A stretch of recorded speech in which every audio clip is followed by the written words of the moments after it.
Dashing is the fastest way to move without glitches. I'll use this level to show the techniques and challenges regarding dashes. You can control the length of the dashes to some degree. If you stand still, the length will be shorter than if you do it while moving. That also applies at the start of the level. It's faster to walk for a few frames than to dash right away. If you are on the ground, you can stop immediately by ducking. There are some really precise strats that use this trick. Unfortunately, if you don't have a high-end PC, some dashes will randomly be longer due to lag and the way this flash game was implemented. Those longer dashes will gain a few frames, but also will mess up your round. I hope we get a solution to that someday. Okay, back to having control. You can buffer a dash by holding the key beforehand. You can use it while ducking and also at the start of the level. It's useful when you don't have a lot of room, and you can even control the length of it. If you start buffering later, when the door is closing, it will be shorter. And that can be the difference between life and death. Despite being shorter in length, you don't start to fall earlier. And if you buffer earlier, it will get the same length every time. Just be careful not to start buffering before the level changes, otherwise you have to release and hold the directional key to move again. I wait until I can see at least part of the new level to start to buffer. You can also buffer a dash in the middle of another dash. It has a fixed cooldown, so it will produce a consistent length. This cooldown is not present if you step on a funny platform, nor if you dash in the air and then in the ground. Finally, if you dash in the air and buffer both jump and dash, you hover at the lowest height possible, and that's what's happening here. The double spike skip is twofold. We buffer a jump dash here to delay some falling spikes and create a gap.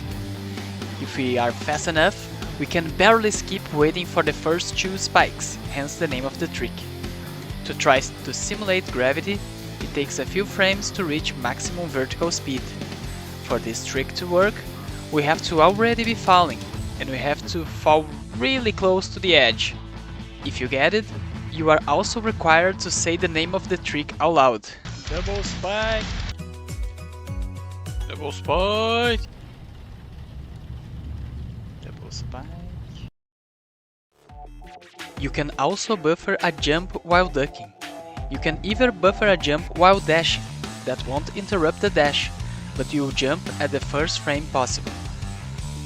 If you dash at the top of a wall, Hack's vertical position will change to the higher ground. It's generous, and if you undershot it, you still wall hug and can try to save it. Keep in mind that the dash delay will apply, so it's faster to do a low dash without the corner clip. Some levels have a wall close to the other side of the door.